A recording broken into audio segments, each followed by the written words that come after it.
దేవునికి స్తోత్రం. దేవుని యొక్క పరిశుద్ధ నామములో ప్రభువునందు ప్రియ సహోదరి సహోదరులందరికీ నా వందనములు తెలియజేస్తున్నాను. ప్రభు అయిన తండ్రి ఆయన నిత్యుడైన దేవుడయ్యుండి, ఆయనే సర్వాధికారి అయ్యుండి, మనలను తన సముఖమందు యుగ యుగములు జీవించే గొప్ప కృపలను అనుగ్రహించుటకు ఆయన కృపా సమృద్ధిని బట్టి మరి కడవరి దినాల్లో యుగాంతమందున్న మన జీవితాలకు కూడా తన యొక్క సంకల్పమును, తన యొక్క చిత్తమును తెలియచేసి ఏ విధము చేతనైనా మనము పరిశుద్ధులుగా ఉండాలని తండ్రి దయ చూపిస్తూ ఉన్నాడు. క్రైస్తవ జీవితంలో ప్రతి ఒక్కరము మనం ప్రభువును చూడాలి అని చాలా మరి ఆశపడతాం, చూడటం చాలా ఇష్టం. ఎలాగైనా అని మన యొక్క క్రైస్తవ జీవితానికి ఫలితం ప్రభువుతో ఉండడమే కనుక అలాంటి గొప్ప కృపలను మనం పొందాలని ఆశిస్తూ ఉంటాం.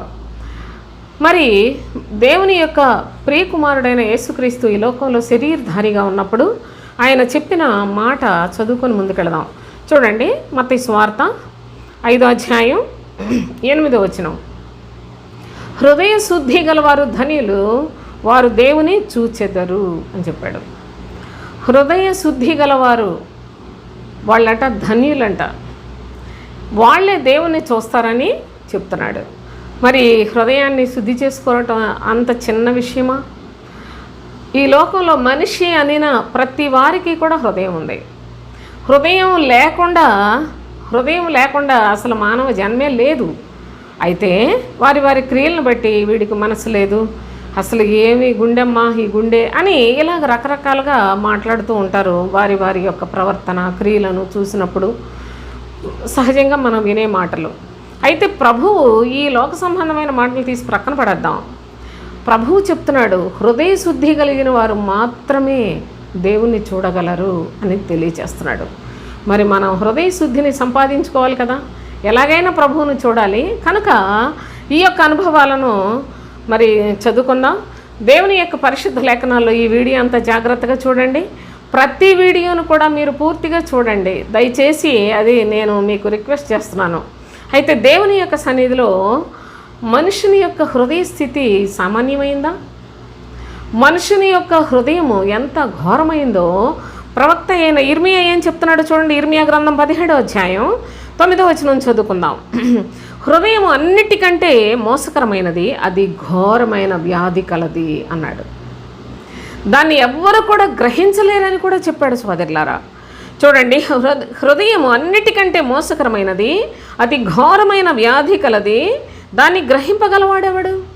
అసలు ఎవరైనా అసలు నా హృదయం, నా స్థితి, నేను అని ఎవరైనా గ్రహించే సామర్థ్యం కలిగిన వారు ఉన్నారా అంటే ప్రభు అంటున్నాడు, ఒక ప్రశ్న వేసినట్లు ప్రశ్నార్థకంగానే దాన్ని ఉంచాడు. దాన్ని గ్రహింపగలవాడు ఎవడు అన్నాడు. ఇక మానవ హృదయము అంటేనే చాలా ఘోరమైన ఒక జబ్బుతోటి ఉన్నది అని చెప్తున్నాడు. ఘోరమైన వ్యాధి అంటున్నాడు. చాలామంది అసలు దేవుడు మాకు కాదు, అసలు ఈయన మాకు సంబంధమే లేదు అంటున్నారు. సరే, వాళ్ళ స్థితి వాళ్ళది. మరికొంతమంది చూసినట్లయితే మేము చాలా పరిశుద్ధంగా జీవిస్తున్నాం అని చెప్పుకుంటారు. కానీ నిజానికి పరిశుద్ధత అనేది మనకు మనం అనుకుంటే వచ్చేది కాదు. పరిశుద్ధుడైన ప్రభువు ఆయన మనకు సాక్ష్యం ఇవ్వాలి. ఆయనే నా పిల్లలు అని మనలను గూర్చి ధైర్యంగా చెప్పగలిగి ఉండాలి. నిజంగా అబ్రహాం, ఇస్సాకు, యాకోబులు వాళ్ళని చూసినప్పుడు వారి దేవుడిని అనిపించుకున్నట్టుగా ఆయన సిగ్గుపడలేదు. ఎందుకనగా వారు దేవుని యొక్క మాట ప్రకారముగా జీవించిన వారు కనుక ప్రభువు కూడా వారిని బహుగా హెచ్చించి గొప్ప చేసి ఈ సృష్టిలో ఒక మూల స్తంభములుగా మన పితరులైన అబ్రహాం, ఇస్సాకు, యాకోబులను ఏర్పాటు చేసి ఉన్నాడు. యుగ సమాప్తి వరకు వారి సంతతి మాత్రమే ప్రభువు చేత సంరక్షించబడుతుంది, పోషించబడుతుంది, అంతేకాదు ఆశీర్వదించబడుతుందనే సంగతిని కూడా గమనించండి. అయితే దేవుని యొక్క పరిశుద్ధ లేఖనాల్లో హృదయ శుద్ధి గలవారు ధన్యులు అనేమో ప్రభువు చెప్తాడు, వారు మాత్రమే దేవుని చూడగలరు అంటాడు. అయితే హృదయం అన్నిటికంటే మోసకరమైనది, అది ఘోరమైన వ్యాధి కలిగిందని దాని లక్షణాలు, దాని జబ్బేంటో చెప్తున్నాడు. సోదరులారా, అది ఘోరమైన వ్యాధి కలది, దాన్ని ఎవరు గ్రహించలేరు. సహజంగా మన యొక్క దేహంలో ఏ భాగంలోనైనా ఏదో ఒక రకమైన మరి జబ్బు ఉన్నదనుకోండి, వెంటనే అవి బయటకు వస్తాయి. ఏదో విధంగా మనకి కనిపించదు. సపోజ్ క్యాన్సర్ వచ్చినా బయటకేం కనిపించదు, కానీ దాని కొన్ని లక్షణాల వలన నానా రకాల టెస్టులు చేసి మొత్తానికి పట్టుకుంటారు. అనగా జ్వరం వస్తుంది, బాగా ఎక్కువగా మరి జ్వరం రావడం, ఆ తర్వాత మనిషి త్వరగా వీక్ అయిపోవడం, ఇంకా రకరకాల పరిస్థితులన్నీ ఉంటాయి కదా. అయితే దేవుని యొక్క లేఖనాల్లో మనం చూసినట్లయితే ఏ శరీరంలో కన్నో కాలో చెయ్యి మరి ఏదైనా కానీ దేనికి వచ్చిన గుండె జబ్బున్నా మనకు మరి తెలుసుకోవటానికి చాలా చక్కగా వీలు కలుగుతుంది. అయితే ప్రభువు చెప్పినట్లు హృదయమునకున్న ఘోరమైన వ్యాధి అనగా మానవ హృదయము దాని యొక్క స్థితిని చూసినట్లయితే దేవాతి దేవుడికి మాత్రమే ఈ వ్యాధి తీవ్రత ఎంతో తెలుసు కనుక ఆయన చెప్పాడు, ఇది ఘోరమైన వ్యాధి కలది, చాలా మోసకరమైందట. హృదయం అన్నిటికంటే మోసకరమైనది అన్నాడు, ఘోరమైన వ్యాధి కలిగినది అని చెప్తూ ఉన్నాడు. మరి ఈ వ్యాధిలో ఎన్ని రకాల లక్షణాలు ఉన్నాయని మనం ఆలోచన చేసినట్లయితే మరి మార్కు సువార్తలో ప్రభువే చాలా చక్కగా తేటగా చెప్పాడు. చూడండి 7వ అధ్యాయం 20 నుంచి చూడండి. మనుష్యుని లోపల నుండి బయలు వెళ్ళినది మనుష్యుని అపవిత్రపరచును. అసలు మనుషుల్ని పాడు చేసేది మనుషులందరూ పాపులుగా అయిపోవడానికి కారణమైంది హృదయమే సోదరులారా. సర్వలోకము కూడాను పాపములో పడి ఉన్నది అంటే, దుష్టుని యందు పడి ఉన్నది అంటే హృదయం యొక్క స్థితిని బట్టి అది ఎరిగిన తండ్రి చెప్తున్నాడు. ఏమనంటే మనుషుల లోపల్లో నుండి అనగా హృదయములో నుండి చాలా చాలా చెడ్డ లక్షణాలు వస్తాయట. ఇవి మనిషిని అపవిత్రపరుస్తాయని చెప్పాడు. అపవిత్రులుగా అయిపోవడానికి గల కారణము హృదయమే. ఈ యొక్క హృదయములో లోపల నుండి అనగా మనుషుల హృదయములో నుండి దురాలోచనలు, జారత్వములు, దొంగతనములు, నరహత్యలు, వ్యభిచారములు, లోభములు, చెడుతనము, కృత్రిమం, కామవికారం, మత్సరం, అహంభావం, దేవదూషణ, అవివేకం, మొత్తం ఇవన్నీ కూడా హృదయంలో నుండి వస్తాయట. కనుక ఇవి మనిషిని అపవిత్రునిగా చేస్తాయి. ఈ క్రియలన్నీ చాలా చెడ్డ క్రియలు కనుక ఇవి జాగ్రత్తగా హృదయం లోపల భద్రంగా ఉంటాయి. ఆ హృదయానికి ఉన్న జబ్బేంటో, దాని యొక్క జబ్బు లక్షణాలేంటో చెప్తున్నాడు ప్రభువు. అదేమో ఘోరమైన వ్యాధి అన్నాడు. దాని లక్షణములు లోపల నుండి అనగా మనుషుల యొక్క హృదయములలో నుండి ఈ చెడ్డ లక్షణాలన్నీ కూడా వస్తాయని చెప్తున్నాడు. అందుకనే 23వ వచనం మార్క్స్ వార్త 7:23లో ఈ చెడ్డవన్నీ లోపల నుండి బయలు వెళ్ళి మనుషుని అపవిత్రపరచును. ఈ చెడ్డవన్నీ అని చెప్పాడు. ఇవన్నీ కూడా మనిషిని అపవిత్రపరుస్తాయని చెప్తున్నాడు. మనమేమో బయటికి చాలా చక్కగా మనం బాగా చర్చికి వెళ్ళి వస్తున్నాం, దేవుని యొక్క వాక్యం వింటున్నాం, వాక్యం చదువుకుంటున్నాం, ప్రార్థన చేసుకుంటున్నాం, మనం ప్రభు కొరకు చాలా అసలు మరి అర్పించుకున్నాం అన్నట్లుగా మనమేమో బయటికి కనిపిస్తాం. కానీ మన లోపల ఉన్న స్థితిని చూస్తున్న దేవాతి దేవుడు ఆయన అంటున్నాడు, మీరు ఎన్ని సంవత్సరాలు ఈ విధంగా పైకి భక్తి చేస్తూ ఉన్నప్పటికీ మీరెప్పటికీ నన్ను చూడలేరు. ఎందుకంటే మీ హృదయంలో చాలా చాలా వ్యాధి ఉన్నది, ఘోరమైనది. అది వ్యాధుల్లో కూడా ఏ వ్యాధినైనా పలానా జబ్బు వచ్చిందంట అని చెప్పుకుంటారు, కానీ ఘోరమైన వ్యాధి అని హృదయమును గురించి ప్రభు అయిన తండ్రి, సృష్టికర్త అయిన దేవుడు చాలా స్పష్టంగా తెలియచేస్తూ ఉన్నాడు. ఈ లక్షణాలు చూడండి ఎంత ఘోరంగా ఉన్నాయో చూడండి. మనుషుల హృదయంలో నుండి దురాలోచనలు బయటకేమీ కనిపించవు, అన్నీ లోపలే పదలంగా ఉంటాయి. దురాలోచనలు, జారత్వములు, దొంగతనములు, వీటిని ఒకటి వివరించుకొనుట మనకు వీలు కాదు. మీకు చాలా లేఖనాలు తెలిసి ఉండొచ్చు, వాటిని బట్టి మీరు లేఖనాలు చదివేటప్పుడు దొంగతనం అంటే నేనే ప్రక్కవాడు దొంగతనం చేయలేదని ఆలోచించకండి. నేను ఎటువంటి అసలు జారత్వం అనేది నాలో అసలు ఏమాత్రం కూడా రావటానికి లేదు. నా ఆలోచనలు కూడా చాలా జాగ్రత్తగా, భద్రంగా, పరిశుద్ధంగా, దేవునికి భయపడే నేను ఆలోచిస్తాను అనేలాగా పైకి ఏదో ఒకటి మరి భక్తిని శరీరానికి పూసేసినట్లుగా జీవించకండి సోదరులారా. ఏదో సెంట్ రాసుకున్న వ్యక్తి అటు వెళ్ళినా ఇటు వెళ్ళినా ఎక్కడున్నప్పటికీ స్మెల్ వస్తూ ఉంటుంది. అలాగే దేవుని యొక్క పిల్లలు అనగానే ఆ దేవుని యొక్క వాసన ఏదో అంటించుకొని మనం కూడా భక్తులు అని మాత్రం అనుకోకండి. దేవుడు పరిశుద్ధుడు. ఆయన దగ్గరకు వెళ్ళిన మనం కూడా పరిశుద్ధులుగా ఉండాలి. మనం దేవుని నమ్ముకోగానే పరిశుద్ధులం అయిపోం. అలాగైతే ఇంత బైబిలు, ఇంత చెప్పడాలు, ఈ సంఘాలు, వాక్యాలు ఇదంతా అనవసరం. కనుక దేవుని యొక్క లేఖనముల్లో ప్రభువు చాలా తేటగా తెలియచేస్తున్న అనుభవాన్ని కనుక మీరు గమనించినట్లయితే ఆయన అంటున్నాడు, ఇవన్నీ కూడా మనిషిని అపవిత్రులుగా చేస్తాయని చెప్తున్నాడు. జారత్వములు, దొంగతనములు, నరహత్యలు, వ్యభిచారం. అసలు మనం నరహత్య చేసామా ఎవరినైనా? పరిశుద్ధ బైబిల్ గ్రంథముల యొక్క భాష అర్థం చేసుకోవటానికి పరలోకపు తండ్రి అనుమతి ఉండాలి సోదరులారా. చదివేవాళ్ళు కోట్ల కొలదిగా లేఖనాలు, వాక్యాన్ని చదువుతున్నారు, కానీ అర్థం కాదు.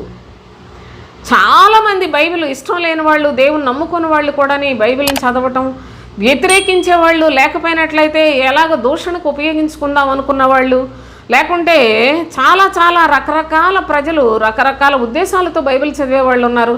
భక్తి కలిగిన వారు అనుకుంటూ కూడా ప్రతిదినము బైబిల్ చదివే వాళ్ళు ఉంటారు. కానీ బైబిల్ భాష అర్థం కావటం చాలా కష్టం. మరి ఈ భాషను అందుకోవాలంటేనే చాలా అర్హత కావాలి సోదరులారా. దేవుడు చెప్పే ప్రతి మాట ఆత్మ సంబంధంగా చెప్తాడు. కానీ ఈ మాటలు ఎలా ఉంటాయంటే శారీరకంగా కూడా ఉపయోగించుకోవడానికి చాలా బాగుంటాయి. కానీ దాని ఫలితం శారీరకంగా ఉపయోగించుకొని శరీర సంబంధంగా అర్థం చేసుకుంటూ వెళ్ళిపోతే చివరికి శరీర సంబంధివై దేవునికి శత్రువైపోతావు. కానీ ఆత్మ సంబంధమైన సంగతులు ఆత్మతోటే యోచన చేసి ఆత్మతోనే సరిచూచుకుంటూ ఆత్మ కొరకే వాటిని ఉపయోగించుకున్నట్లయితే నిత్య జీవార్థమైన ఫలాన్ని కోసుకుంటావు. కనుక ఇదే పరిశుద్ధ గ్రంథం ఎంతమందికి తీర్పు తీరుస్తూ వెళ్తూ ఉందో కూడా జాగ్రత్తగా చూడండి. ఈనాడు ఎందరో బైబిల్ చదువుతున్న వాళ్ళు శరీర సంబంధులే. వాళ్ళకి దేవుని యొక్క ఉద్దేశం ఎప్పటికీ చేరుకోలేరు సోదరులారా, అందుకోలేరు. కనుకనే దేవుని యొక్క లేఖనాలను చాలా జాగ్రత్త. ఏదో ఒకటి బాగుంది కదా అనుకోవద్దు. అందుకే ప్రభు దేవుని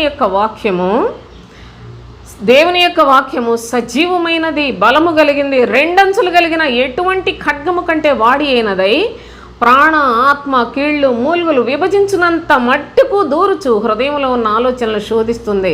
అంత బలమైనది. ఉపయోగించుకుంటే చక్కగా ఆత్మకు ఉపయోగించుకుంటే ఎంతో సమాధానకరమైన జీవజలముల నది.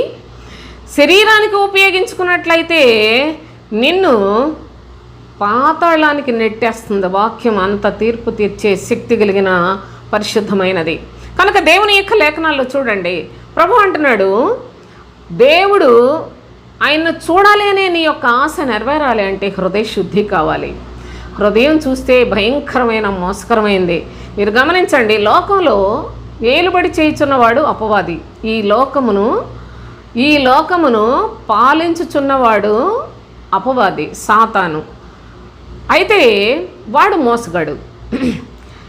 ఆ యొక్క మోసగాడు పరిపాలనలో మొత్తం అంతా కూడా నీ ప్రజలందరూ కూడా మోసపోతూనే ఉంటారు. ఎటు చూసినా మోసం. బయటికి వెళితే అసలు నిజం మాట్లాడేది ఉండదు. అసలు ప్రొద్దుట్ లేచి మరలా నువ్వు పడుకునేంత వరదాకా ఎక్కడ, ఎప్పుడు, ఎవరితో ఏది మాట్లాడినా అప్పటికి బాగానే ఉన్నట్టు, నమ్మకంగానే ఉన్నట్టు కనిపిస్తాయి. కానీ చివరికి దానిలో కూడా చాలా మోసం ఉంటుంది సోదరులారా అని ప్రభు యొక్క లేఖనాలే తెలియచేస్తూ ఉన్నాయి.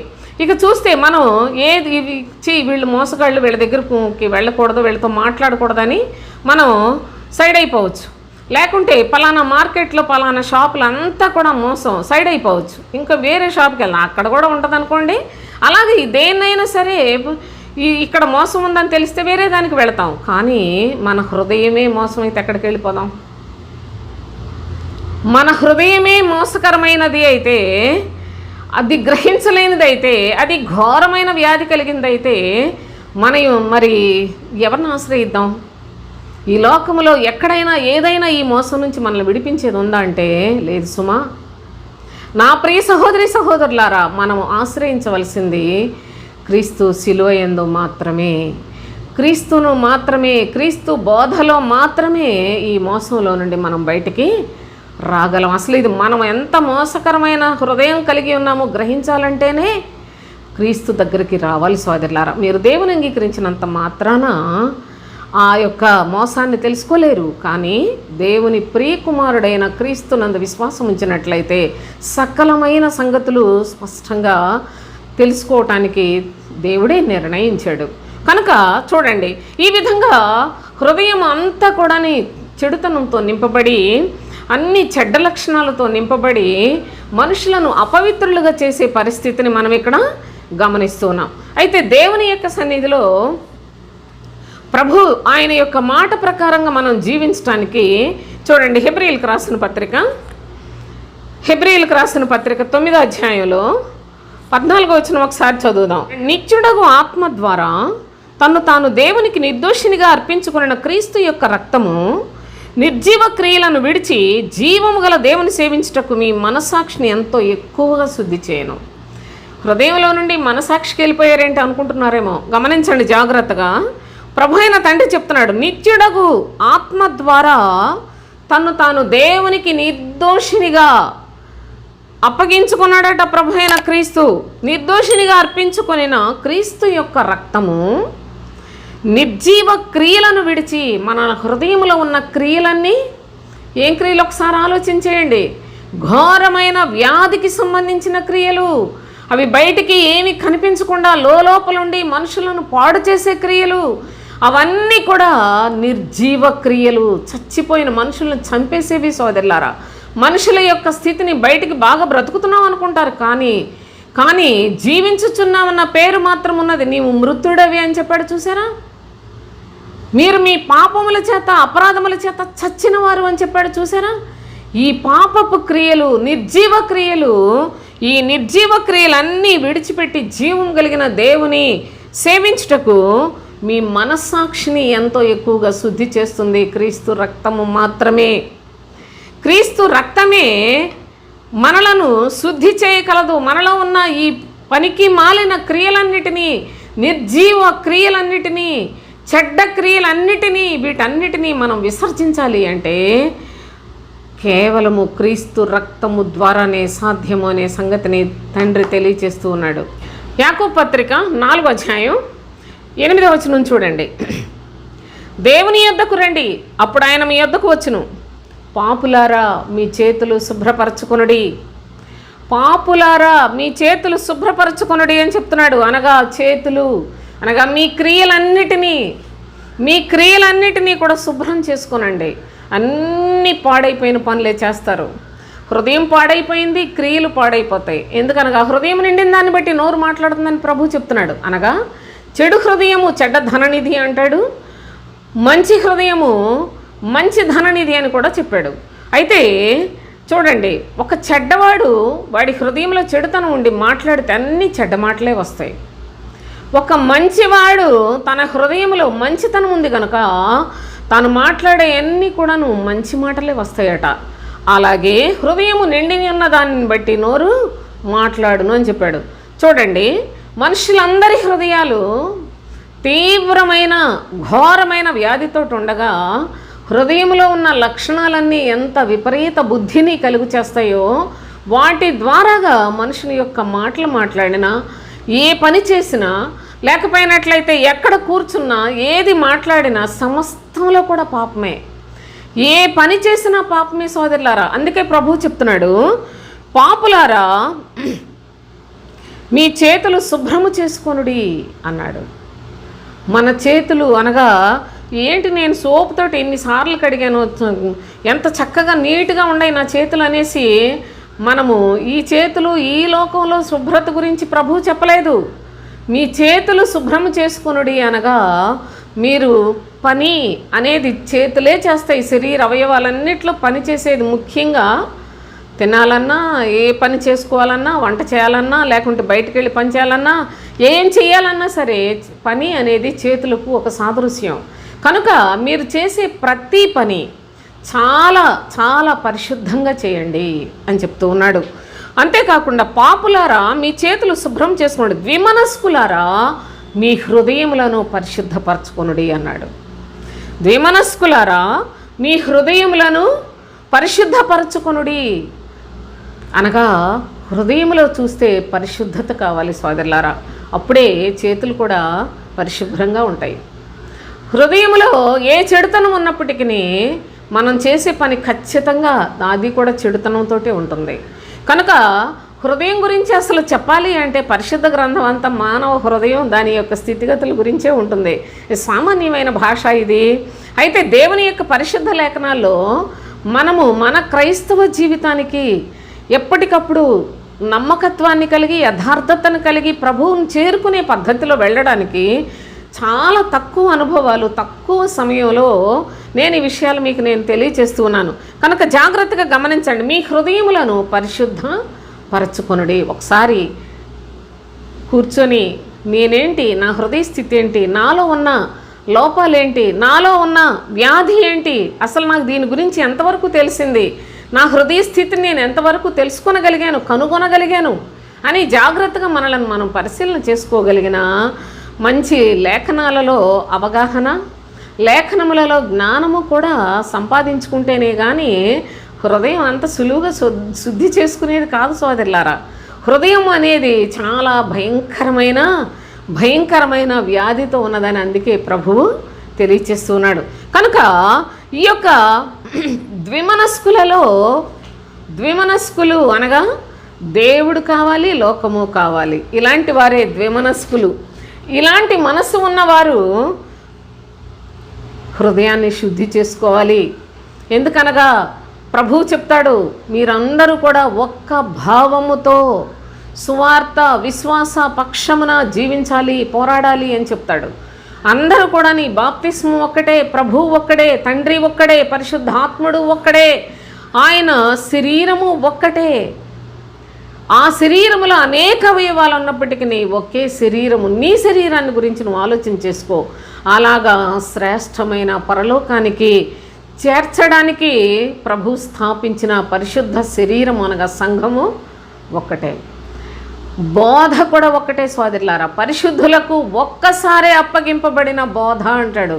బోధ అనగా క్రీస్తు బోధ. ఆ బోధను అనుసరించి జీవించవలసిన క్రైస్తవ జనాంగము ఈనాడు అసలు బోధ అనేది ఎక్కడుందండి? బోధ లేని సంఘములు సోదరులారా, ఎవరి ఇష్టం చొప్పున మనుషుల యొక్క ఇష్టము చొప్పున సంఘములు స్థాపించుకొని వాటిల్లో ఏదో ఒక పద్ధతిని ప్రవేశపెట్టి అదే రకరకాలుగా బైబిల్లో ఏదో ఒక మాటను ఆధారం చేసుకొని ఇదే మా సంఘం, ఇదే మా బోధ అనుకుంటున్నారు.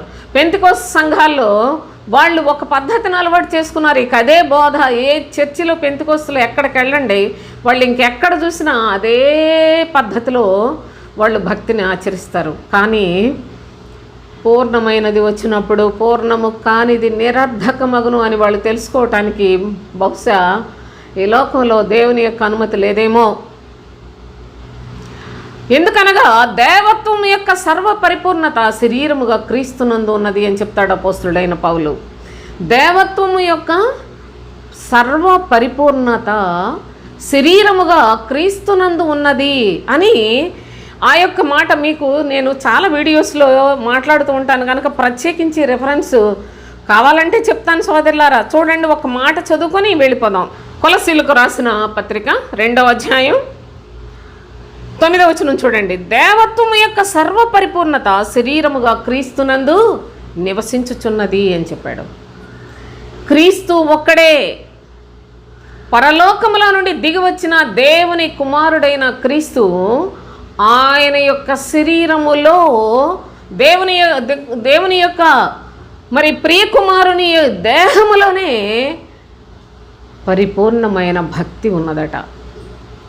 మనందరము దేవుని యొక్క పరిపూర్ణతలోనికి మార్పు చెందటానికి ప్రభు తన ప్రియకుమారుని మనకు ప్రత్యక్షపరిస్తే ఆ కుమారుని చూడకుండా మనుషులు వారికి అనుకూలమైన బోధలను ఏర్పాటు చేసుకొని ఉన్నారు. ఎన్ని రకాల బోధలు, వేల కొలది బోధలు ఉన్నాయి సోదరులారా. కానీ పరిశుద్ధ గ్రంథంలో ఒకే ఒక బోధ ఈ దినములలో ప్రకటన చేయవలసినది అని తెలియచేసిన క్రీస్తు బోధ ఎందుకు బోధించుకోవటం లేదు అంటే ఈ క్రీస్తు బోధ మనుషుల యొక్క శరీరమును, దాని కోరికలను చంపి పడేస్తుంది, శరీర స్వభావాన్ని చంపేస్తుంది. ఈ లోకంలో దేనిని చూడటానికి అనుమతినివ్వదు. పరలోకమే శాశ్వతం కనుక శాశ్వతమైన రాజ్యాన్ని చూసే శక్తి ఒక్క క్రీస్తు బోధకు, చూపించే శక్తి కూడా క్రీస్తు బోధకే ఉంది. కనుక క్రీస్తు బోధ యందు నిలిచి ఉండక ఎవడైనా సరే ముందుకు సాగినట్లయితే అట్టివాడు క్రీస్తు విరోధి అని చెప్పాడు. మీరు జాగ్రత్తగా గమనించాలి. అయితే దేవుని యొక్క పరిశుద్ధ లేఖనాల్లో మనము ప్రభువును చూడాలి అనే మన ఆశ, అది నెరవేర్చబడాలి అంటే మన హృదయము పరిశుద్ధత కలిగి ఉండాలి. పరిశుద్ధత లేకుండా ఏ ఒక్కరు కూడా ప్రభువును చూడలేరు సోదరులారా. అంతేకాదు హృదయ శుద్ధి కలిగిన వారు మాత్రమే దేవుని చూడగలరు అని ప్రభువైన యేసుక్రీస్తు రూఢిగా చెప్పిన మాట. దయచేసి అందుకని అంటున్నాడు భక్తుడు, ద్విమనస్కులారా మీ హృదయములను పరిశుద్ధపరచుకొనుడి. నిజంగా ఈ అశాశ్వతమైన లోకం, నేను వెళ్ళే దేశము శాశ్వతమైనది, ఈ లోకం అంతా కూడాను నశించిపోయేదే, ప్రభు యొక్క రాజ్యమే సదాకాలం ఉంటుంది, ఆ రాజ్యంలోనికి వెళ్ళాలి అని ఒక స్థిరమైన విశ్వాసంతో కొనసాగవలసిన క్రైస్తవ జీవితం, ఈ దినాల్లో వీళ్ళ ప్రార్థనలు చూస్తే మీకే అర్థమవుతుంది వారికి అసలు ఎంత శక్తి ఉందో. ఈ పాస్టర్లు చేసే ప్రార్థనే కాదు సోదరులారా, వాళ్ళ యొక్క ప్రార్థనలకు మరి తలను వంచుచున్న ప్రజల యొక్క స్థితిని కూడా చూసినట్లయితే వాళ్ళు ఎంత మోసగించబడుతూ ఉన్నారో, మోసగాండ్ర చేతిలో ఎంత మోసపోతూ ఉన్నారో ఆ విషయాన్ని కూడా లేఖనాల్లో మీరు జాగ్రత్తగా గమనించాలి. హృదయ శుద్ధిని కలిగి జీవించాలి అని కఠినముగా సంఘముల్లో ప్రకటన చేయవలసిన బోధకులు అసలు హృదయం ఛాయలకు కూడా వెళ్లకుండా ఎంతసేపు జనాలను పోగేసుకోవటానికి, వారి కడుపులు నింపుకోవటానికి అన్నీ శరీర సంబంధమైన మాటలు చెప్తూ ఉన్నారు. వారు ఒక దినాన పాతాళానికి దిగిపోతారు అనే సత్యాన్ని కూడా ఆ సంఘాలకు పాతాళ లోక ద్వారములు అని ప్రభు తెలియచేశాడు. ఎక్కడైతే క్రీస్తు బోధ లేదో ఆ సంఘములన్నీ కూడా పాతాళ లోక ద్వారములే సోదరులారా. ఒకానొక దినాన మీరు కన్నులారా చూస్తారు, కానీ ఇప్పుడే చూసినట్లయితే మీ ఆత్మలకు మీరు సహకారులై ఉంటారు. దేవునికి స్తోత్రం. అయితే మరి యొక్క అనుభవాన్ని గమనిద్దాం. ఇర్మియా గ్రంథంలో భక్తుడైన ఇర్మియా ఏమని తెలియచేస్తున్నాడో చూడండి. 18వ అధ్యాయం 7వ వచనం నుంచి చూడండి. దాన్ని పెళ్ళగింతుననియు, విరగగొట్టుదుననియు, నశింపచేయుదుననియు ఏదో ఒక జనమును గూర్చి కానీ రాజ్యమును గూర్చి కానీ నేను చెప్పి ఉండగా, ఏ జనమును గూర్చి నేను చెప్పితునో ఆ జనము చెడుతనము చేయటం మానిన ఎడల నేను వారికి చేయనుద్దేశించిన కీడును గూర్చి సంతాపపడుదును. మరియు కట్టెదననియు నాటెదనని ఒక జనం గూర్చి కానీ రాజ్యమును గూర్చి కానీ నేను చెప్పి ఉండగా ఆ జనము నా మాట వినకుండా నా దృష్టికి కీడు చేసిన ఎడల దానికి చేయదలిచిన మేలును గురించి నేను సంతాపపడుదును. వీరి విషయాలు చాలా జాగ్రత్తగా గమనించాలి, చాలా చాలా జాగ్రత్తగా గమనించాలి సోదరులారు. యేసు ప్రభు మంచి దేవుడు, ఎప్పుడు మనకు తోడై ఉంటాడు. మనం ఏదనుకుంటే జరిగిపోతాయని మోసం చేసుకోకండి, మిమ్మల్ని మీరే మోసం చేసుకోవద్దు. చూడండి ఎంత మరి సత్యమైన మాటలు ప్రభు మనకు తెలియచేస్తూ ఉన్నాడు. చూడండి, ఏదో ఒక జనమును గూర్చి చూడండి, ప్రభు అట దాన్ని పెళ్ళగింతుననియు, విరుగగొట్టుదుననియు, నశింపచేయుదుననియు ఒక రాజ్యమును గూర్చి కానీ ఒక జనమును గూర్చి కానీ నేను చెప్పి ఉండగా, ఏ జనమును గూర్చి నేను చెప్పితునో ఆ జనము చెడుతనము చేయటం మానిన ఎడల నేను వారికి చేయనుద్దేశించిన కీడును గూర్చి సంతాపపడుదును. ప్రభు అనుకుంటున్నాడు, ఈ ప్రజలను పెళ్ళగించి పడేస్తాను, వీళ్ళని మొత్తాన్ని మరి విరగొడతాను, నశింపచేయుదును అని అనుకుంటే అక్కడున్న ప్రజలందరూ వాళ్ళ చెడుతనాన్ని విడిచిపెట్టినట్లయితే ప్రభు అట సంతాపపడి వారికి చేస్తాను అన్న కీడును చేయటం మానివేస్తాడట. అయితే మరియు కట్టెదననియు నాటెదననియు ఒక జనమును గూర్చి కానీ రాజ్యమును గూర్చి కానీ నేను చెప్పి ఉండగా, కట్టెదను నాటెదను అని మరికొంతమందిని గురించి మాట్లాడుతున్నాడట ప్రభు. చూడండి, అయితే ఆ జనము నా మాట వినకుండా నా దృష్టికి కీడు చేసిన ఎడల అనగా కీడు, నా దృష్టికి కీడు చేసిన ఎడల అనగా శరీర సంబంధమైన మనస్సు కలిగిన వారై జీవించినట్లయితే, వాళ్ళకి నేను మేలు చేద్దాం అనుకున్నాను, కడదాం అనుకున్నాను, నాటుదాం అనుకున్నాను, కానీ వాళ్ళు ఎంతసేపు శరీర సంబంధమైన మనస్సుతోటే జీవిస్తున్నారు. ఆత్మ కొరకు ఆలోచన చేయకుండా వారి ఇష్టానుసారంగా జీవిస్తున్నారు. అలాంటి వారికి నేను మేలు చేద్దాం అనుకుంటున్నా, కానీ ఆ మేలును గురించి నేను సంతాపపడదును. కాబట్టి నీవు వెళ్ళి యూదా వారితోనూ యెరూషలేము నివాసులతోనూ ఇట్లనుము, యెహోవా సెలవిచ్చిన మాట ఏదనగా, మీ మీదికి తెచ్చుటకై నేను కీడు కల్పించుచున్నాను, మీకు విరోధముగా ఒక యోచన చేయుచున్నాను. మీరందరూ మీ మీ దుష్ట మార్గములను విడిచి మీ మార్గములను మీ క్రియలను చక్కపరచుకొనుడి అని చెప్పవయ్యా. వెళ్ళి నా పేరు పెట్టుకున్న వాళ్ళు చూడండి, ఎవరండి వీళ్ళు? సామాన్యమైన ప్రజల? ఎవరి గురించి మాట్లాడుతున్నాడో ప్రభు ఒకసారి చూడండి. యూదా వారితోనూ యెరూషలేము నివాసులతోనూ అనగా ప్రభువునందు చాలా పద్ధతిగా జీవిస్తున్నామని చెప్పుకొని, మాకు దేవుడే సర్వస్వం, మేము దేవుని ప్రజలమని చెప్పుకుంటున్న వాళ్ళందరితోటి నీవు ఈ సంగతులు చెప్పు. యెహోవా సెలవిచ్చు మాట ఏదనగా, మీ మీదికి తెచ్చుటకై నేను కీడు కల్పించుచున్నాను, మీకు విరోధముగా ఒక యోచన చేయుచున్నాను. మీరందరూ మీ మీ దుష్ట మార్గములను విడిచి మీ మార్గములను మీ క్రియలను చక్కపరచుకొనుడి అని హెచ్చరిక చేయమంటున్నాడు. అందుకు వారు, నీ మాట నిష్ప్రయోజనము, మేము మా ఆలోచన చొప్పున నడుచుకుందుము, మేమందరము మా మూర్ఖ హృదయము చొప్పున ప్రవర్తించుదుము అని అందరూ. నా ప్రియ సహోదరి సహోదరులారా, దేవుని ప్రజలలో ఈనాడు మూర్ఖ హృదయం ఉన్నది.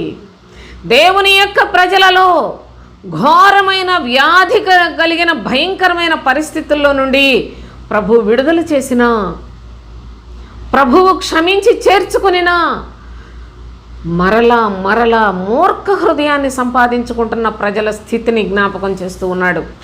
మూర్ఖ హృదయం చొప్పునట నీ మాటలు నిష్ప్రయోజనం, మేము ప్రవక్తల మాటలు వినం, సత్యమైన వాక్యం మేము వినం, మాకు ఆ శరీర సంబంధమైన మాటలే బాగున్నాయి, వాటినే మా ఇష్టం వచ్చినట్లుగా మేము అనుసరించి భక్తి చేస్తాం. అంతేగాని ప్రవక్తతో అంటున్నారు, నువ్వు చెప్పిన మాటలు మేము వినం. ప్రవక్త ఏమో ప్రభువు చేత పంపబడ్డాడు.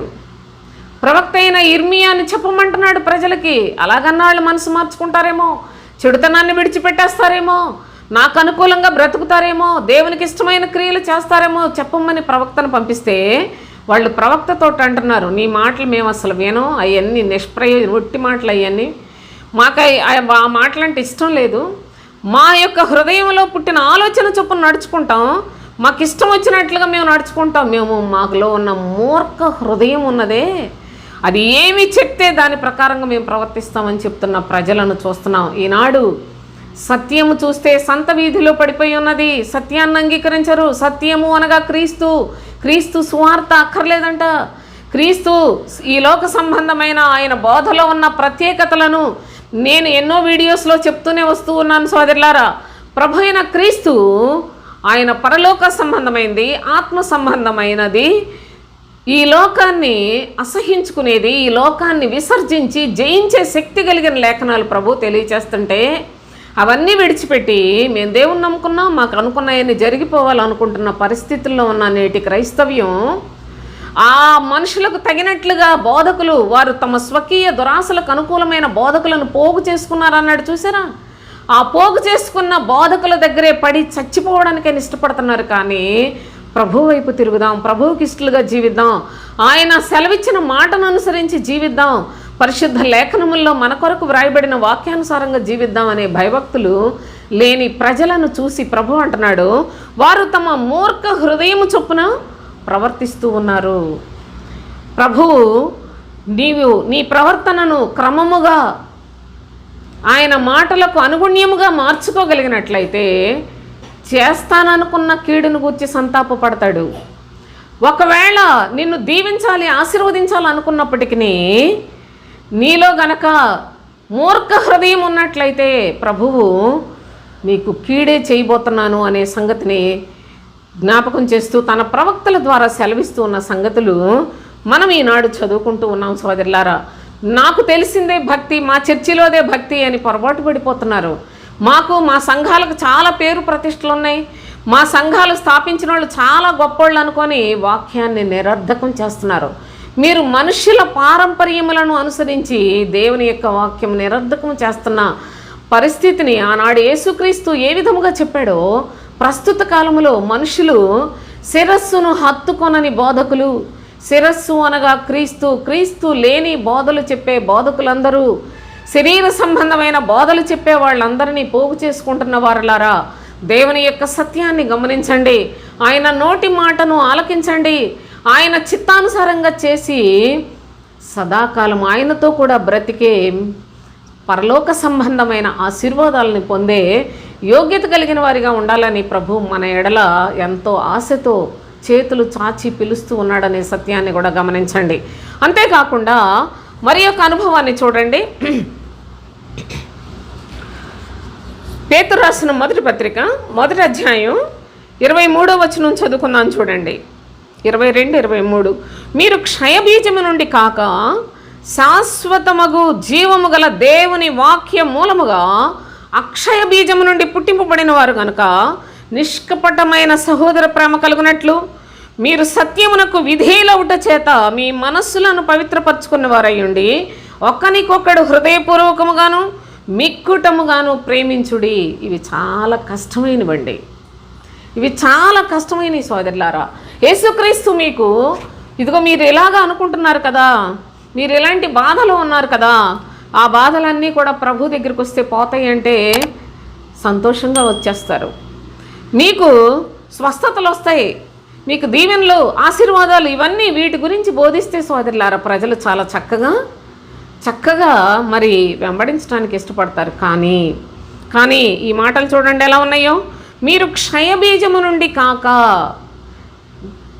క్షయబీజము అక్షయ బీజము అని ప్రభు అయిన దేవుడు 2 పద్ధతులను 2 విధములుగా ఇక్కడ తెలియచేస్తున్నాడు. క్షయబీజము నుండి కాక శాశ్వతమగు జీవము గల దేవుని వాక్య మూలముగా అక్షయ బీజము నుండి పుట్టింపబడిన వారు అంటున్నాడు. అనగా మీరేదో శరీర సంబంధంగా సంతోష పెట్టుకోవటానికి మీరు దేవుని సన్నిధికి రావటం లేదు, శరీర సంబంధమైన మాటల దగ్గరికి రావటం లేదు, ధర్మశాస్త్ర సంబంధమైన దీవెనల ఆశీర్వాదాల కొరకు మీరు రావటం లేదు.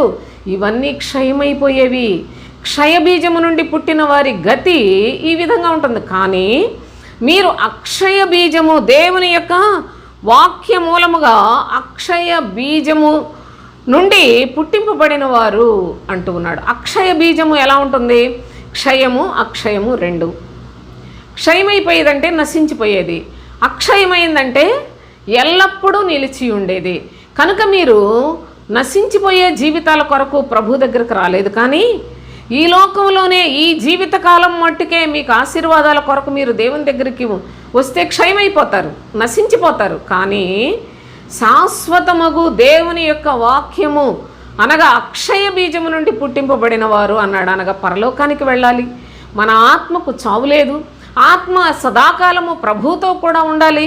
కనుక అలాంటి విశ్వాస్యతతోటి మీరు జీవించడానికి క్రీస్తు దగ్గరకు వచ్చి ఉన్నారు. కనుక నిష్కపటమైన సహోదర ప్రేమ కలిగినట్లు మీరు సత్యమునకు విధేయులగుట చేత అన్నాడు. చూడండి, సత్యమునకు విధేయులైతేనే మనస్సులు పవిత్రపరచబడతాయి. జాగ్రత్త, సత్యమునకు విధేయులైతేనే. మీరు దేవునికి విధేయులు అనలా, ఇక్కడ సత్యమునకు విధేయులు అన్నాడు. దేవుని నమ్ముకొని చర్చికి వెళ్ళటం, ఆదివారం ఇంతకుముందు చేయనోళ్ళు ఇప్పుడు చక్కగా చర్చికి వెళ్ళి ఏదో ఒకటి భక్తిగా ఉండి అన్ని విషయాల్లో భక్తిగా కనపడుతున్నారేమో, కానీ సోదరులారా సత్యమునకు విధేయులయ్యారా? మీ మనస్సు పవిత్రపరచబడేలాంటి అక్షయ బీజము నుండి పుట్టింపబడిన పరిశుద్ధుల పరివారములోనికి చేర్చబడిన వారిగా జీవిస్తున్నారా? ఒకసారి ఆలోచించేయండి. యేసే క్రీస్తు అని ప్రభువు అపోస్తలులకు ద్వారాగా ఎంత ప్రకటన చేయించాడో సోదరులారా. మీరు సిలువ వేసిన ఈ యేసునే దేవుడు క్రీస్తుగాను ప్రభువుగాను నియమించెను. జాగ్రత్త, ఈ వాక్యాలకు అర్థము తెలిసినట్లయితే నిజముగా అక్షయ బీజము నుండి పుట్టింపబడిన వారి యొక్క జాబితాలో చేర్చబడతారు. దయచేసి ఎవరికి పడితే వాళ్ళకి అర్థం కావంట అపోస్తులైన పౌలు చెప్పిన అపోస్తుల బోధలు అర్థం కావట సోదరులారా. దేవుని యొక్క పరిశుద్ధ లేఖనాల్లో ఎన్నో సంగతులు అలాగ మర్మముగానే ఉండిపోతూ ఉన్నాయి. కనీసం మనకు తెలియజేసిన వాటిలోనైనా నమ్మకముగా జీవించడం అనేది ప్రభువుకి ఎంతో ఇష్టమైన క్రియ. మన యొక్క హృదయములు, మన యొక్క మనసులు, మనసాక్షి ఇవన్నీ కూడా పరిశుద్ధంగా పవిత్రంగా ఉండాలి అంటే మన యొక్క జీవితాల్లో అది సంపాదించుకొని లోకంలో ఎక్కడ కొనుక్కునేది కాదు.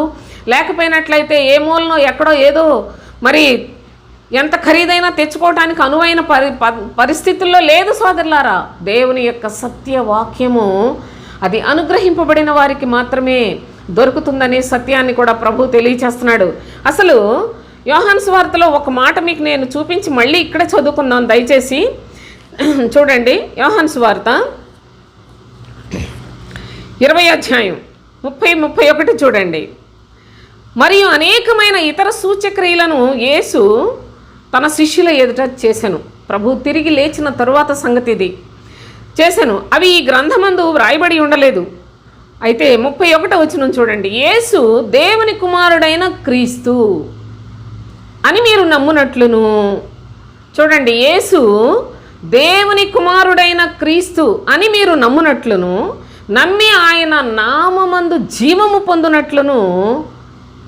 అనుకూలమైన మాటలే మనకి అందుబాటులోకి వచ్చాయి. ఎన్నో సంగతులు అవన్నీ రాస్తే మరి ఎంతో గ్రంథం అవుతుంది. ఎన్ని గ్రంథాలు రాసినా తరగదు. కనుక ప్రభు ప్రేమ స్వరూపుడు మనకు ఇంత మనలాంటి వారికి కూడా చేరువగా ఈ పరిశుద్ధ గ్రంథాన్ని దయచేసి దీనిలో యేసు దేవుని కుమారుడైన క్రీస్తు అని మీరు నమ్మునట్లును, నమ్మి ఆయన నామమందు జీవము పొందినట్లును వ్రాయబడిన లేఖనములు. దయచేసి ఈ లేఖనములలో అనగా యేసు దేవుని కుమారుడైన క్రీస్తు అని మీరు నమ్మకపోయినట్లయితే మీరు జీవము లేనివారే, గుర్తుపెట్టుకోనండి. అనగా ప్రాణము లేనివారే, అనగా మృతులతో సమానమే సోదరులారా. కనుక దేవుని యొక్క ప్రేమను దయచేసి అర్థం చేసుకోండి. నేను మీకు ప్రాధేయపడి వేడుకొని చెప్తున్నాను. కనుక దేవుని యొక్క చూడండి, అపోస్తులుడైన పేతురు అంటున్నాడు కదా, శాశ్వతమగు జీవము గల దేవుని వాక్య మూలముగా అక్షయ బీజము నుండి పుట్టింపబడిన వారు కనుక నిష్కపటమైన సహోదర ప్రేమ కలుగునట్లు మీరు సత్యమునకు విధేయులగుట చేత మీ మనస్సులు పవిత్రపరచుకొనిన వారయ్యుండి ఒకరినొకడు హృదయపూర్వకముగాను మిక్కుటముగాను ప్రేమించుడి.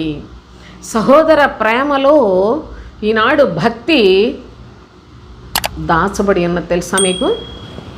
సహోదర ప్రేమ అనగానే మీ తోడబుట్టిన వాళ్ళు వాళ్ళని వెళ్ళిన కాదు.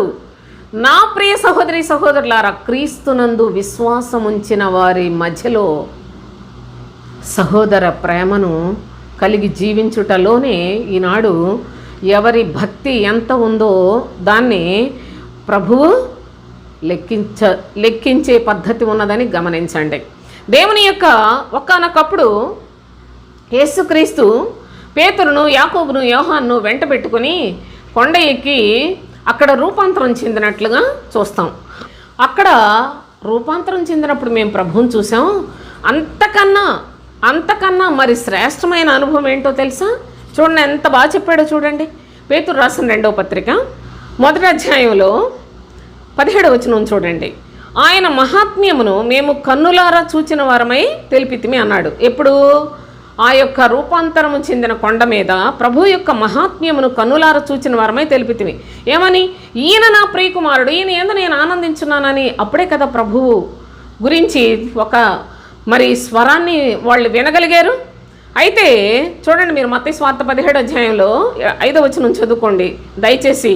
ఈయన నా ప్రియకుమారుడు, ఈయన ఏందో నేను ఆనందించుచున్నానని శబ్దము మహా దివ్య మహిమ నుండి ఆయన ఎద్దకు వచ్చినప్పుడు తండ్రి అయిన దేవుని వల్ల ఘనతయు మహిమయు ఆయన పొందగా మేము ఆ పరిశుద్ధ పర్వతం మీద ఆయనతో కూడా ఉండిన వారమై ఆ శబ్దం ఆకాశము నుండి రాగా వింటిమి అన్నాడు. అంతవరకు బాగుంది. అప్పుడు జరిగిన సంగతిని చెప్పాడు పేతురు. అయితే ఇక్కడ మరి ఒక చక్కని అనుభవాన్ని చెప్తున్నాడు. మరియు ఇంతకంటే స్థిరమైన ప్రవచన వాక్యం మనకున్నది. తెల్లవారి వేకువ చుక్క. చూడండి, మేము ఆయనను చక్కగా చూసాం. మహా దివ్య మహిమలో నుండి వచ్చిన శబ్దాన్ని కూడా మేము విన్నాం. ఎంతో ఉన్నతమైన అనుభవం అది. కానీ ఇంతకంటే స్థిరమైన ప్రవచన వాక్యం మనకున్నది. తెల్లవారి వేకువ చుక్క మీ హృదయములలో ఉదయించాలి. చూసారా? తెల్లవారి వేకువ చుక్క మీ హృదయములలో ఉదయించు వరకు ఆ వాక్యము అనగా ప్రవచన వాక్యము చీకటి కలిగిన చోట్లో వెలుగిచ్చు దీపమైనట్టుండెను. దాని యందు మీరు లక్ష్యముంచిన ఎడల మీకు మేలు అని చెప్పాడు. మేము ఆ ప్రభువును, రూపాంతరం చెందిన ప్రభువును చూసాం, కానీ అంతకన్నా శ్రేష్టమైన ఒక స్వరాన్ని కూడా మేము విన్నాం. ఈయన నా ప్రియకుమారుడు, ఈయన యందు నేను ఆనందించుచున్నానని ప్రభువు చెప్పాడు.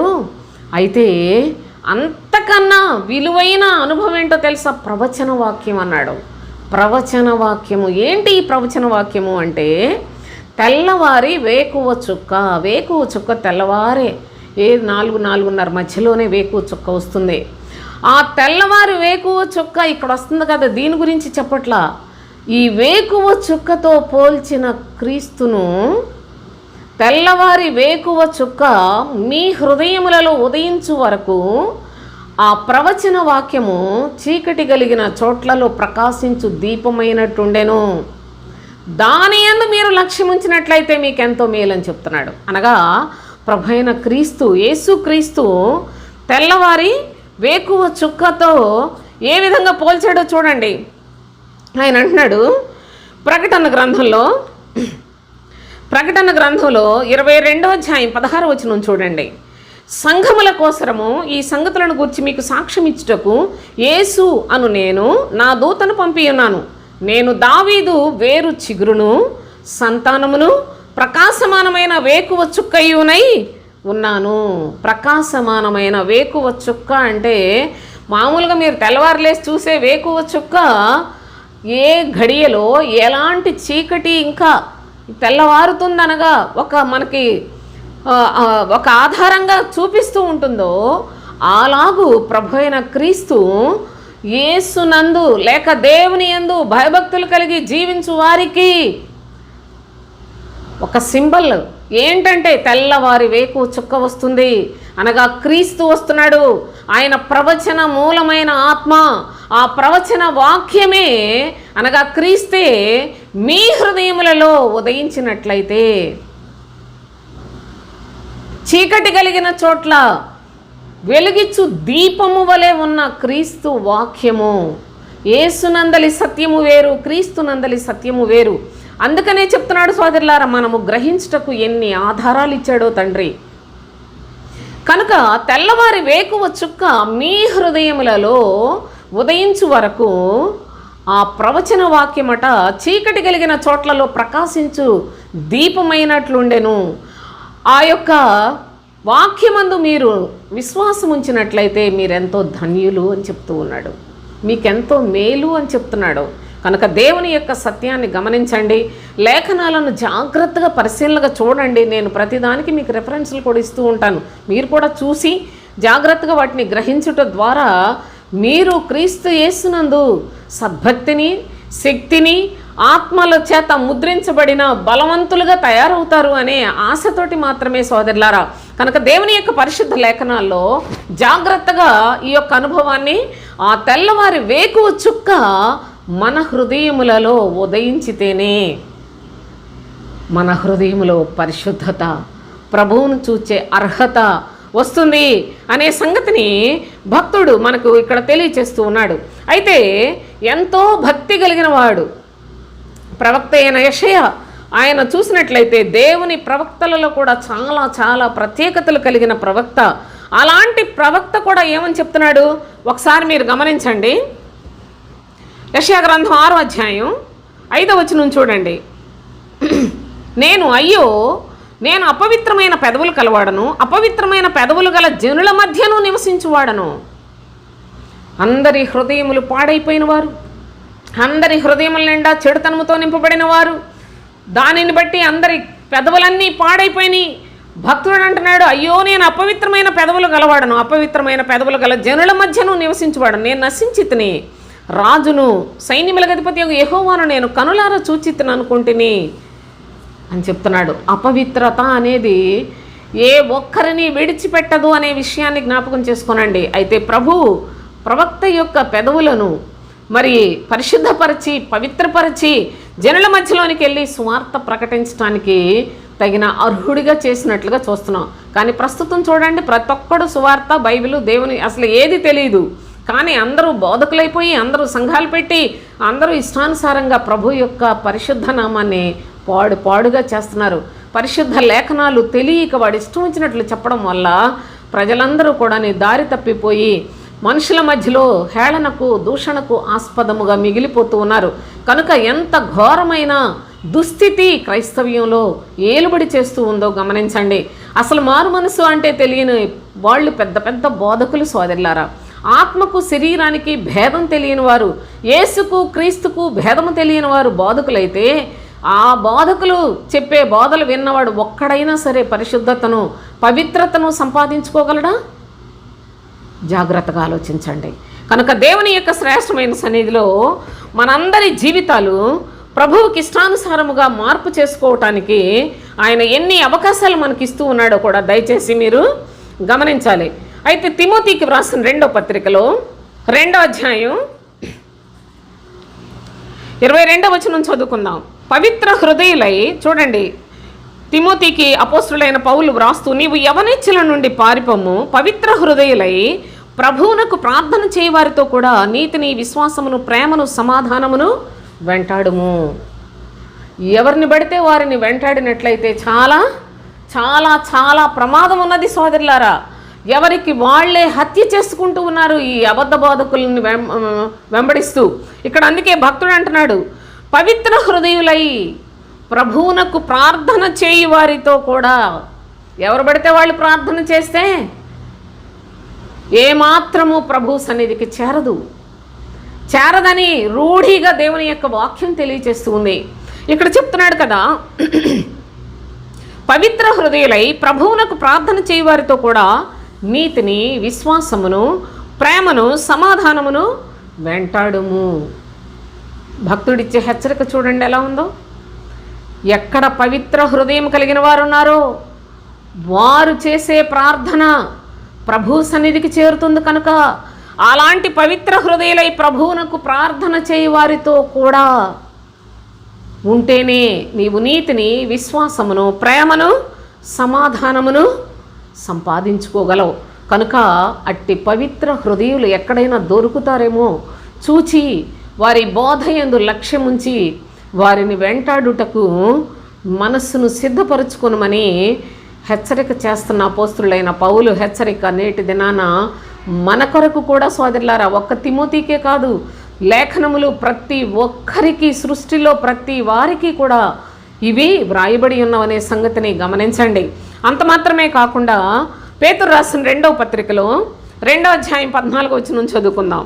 వ్యభిచారిణిని చూచి ఆశించుచు పాపము మానలేని కన్నులు కలవారును, అస్థిరులైన వారి మనస్సులను మరలు కొల్పుచు లోభత్వమందు సాధకము చేయబడిన హృదయములు కలవారును శాపగ్రస్తులునై ఉన్నారు. ఎవరి గురించి చెప్పాడు? అపోస్తులుడైన పేతురు ఎవరి గురించి మాట చెప్తున్నాడు? అబద్ధ బోధకులను గురించి చెప్తున్నాడు. వీరి యొక్క స్థితి ఎలా ఉంటుంది, వీరి మనస్సు ఎలా ఉంటుంది అంటే, వ్యభిచారిణిని చూచి ఆశించుచు. వ్యభిచారిణి ఎవరి? వ్యభిచారిణి. అయ్యో పాస్టర్ గారు వ్యభిచారం చేయటం ఏంటండి, ఎంత భయంకరంగా మాట్లాడుతుంది ఈవిడ అనుకుంటారేమో మీరు. నా ప్రియ సహోదరి సహోదరులారా, సాతాను వ్యభిచారిణి అనగా సాతానును చూచి వాడి యొక్క దురాశలన్నిటినీ ఆశిస్తూ పాపము మానలేని కన్నులు గలవారు. ఇంకా చాలామంది పాస్టర్లు అయితే వ్యభిచారాలు చేసే సన్నాసులు కూడా ఉన్నారు సోదరులారా.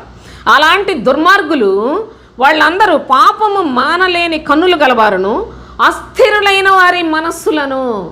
భక్తిలో స్థిరత్వం ఉండదు, విశ్వాసములో స్థిరత్వం ఉండదు, హృదయ విషయంలో శుద్ధ హృదయం ఉండదు. వీళ్ళందరూ అస్థిరులు. లోకము కావాలి, దేవుడు కావాలి అనుకుంటారు. లోక సంబంధమైన బంధువులతోటి కలిసిపోయి దేవుని యొక్క సన్నిధిలో దేవుడు బిడ్డనైనేసని చెప్పుకుంటారు. వీళ్ళందరూ భక్తిలో స్థిరులే. ఎంత చెప్పినా తరగనంత మంది ఉన్నారు ఈ అస్థిరులు.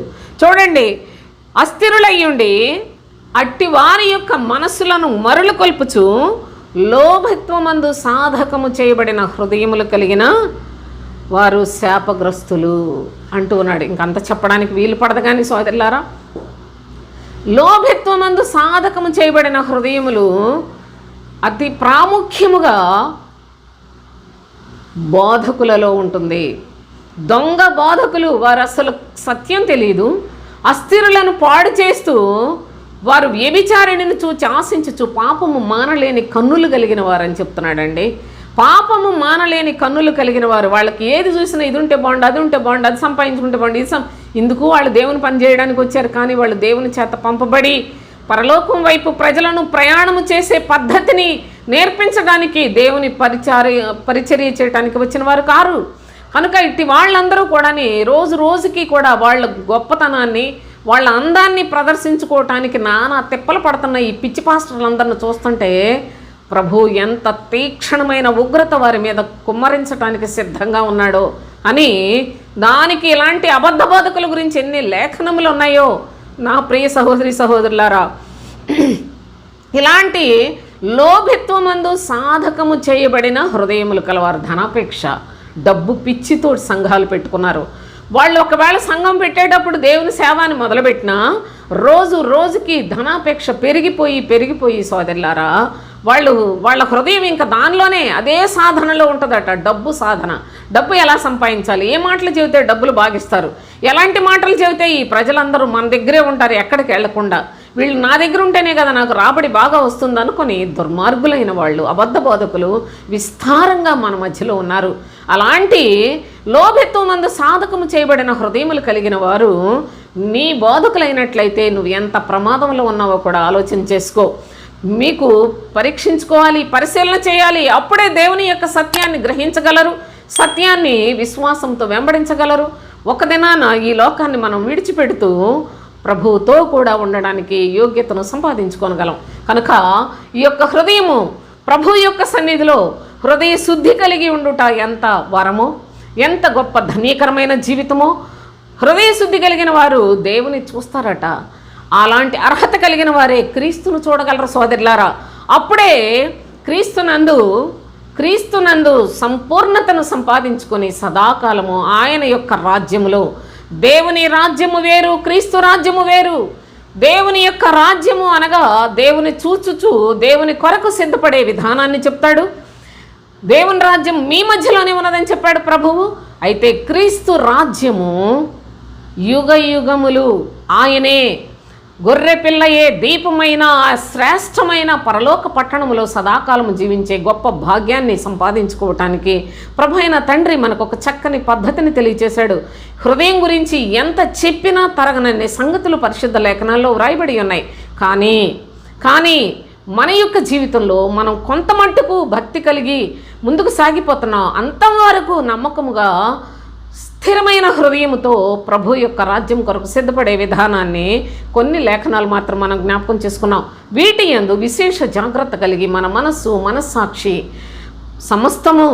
సమస్తము పవిత్రపరచబడాలి అంటే హృదయంలో తెల్లవారి వేకో చుక్క అనగా క్రీస్తు నీ హృదయంలో నివసించితేనే గాని మనము పరిశుద్ధులుగా మార్పు చెందలేము. గనుక సోదరులారా, అట్టి కృపకు పాత్రులమై ఉండి దేవుని యొక్క నిత్య రాజ్యమునకు వారసత్వాన్ని సంపాదించుకునే వారిగా బ్రతకటానికి ప్రభు మనందరికీ తోడయ్యుండి సత్యముతో మనలను అలంకరించుటకు ఇష్టపడుచున్నాడు. కనుక అట్టి సత్యమందు స్థిరులుగా ప్రభు యొక్క రాజ్యానికి సిద్ధపడదాం. దేవునికి స్తోత్రం. ముగించేస్తాను.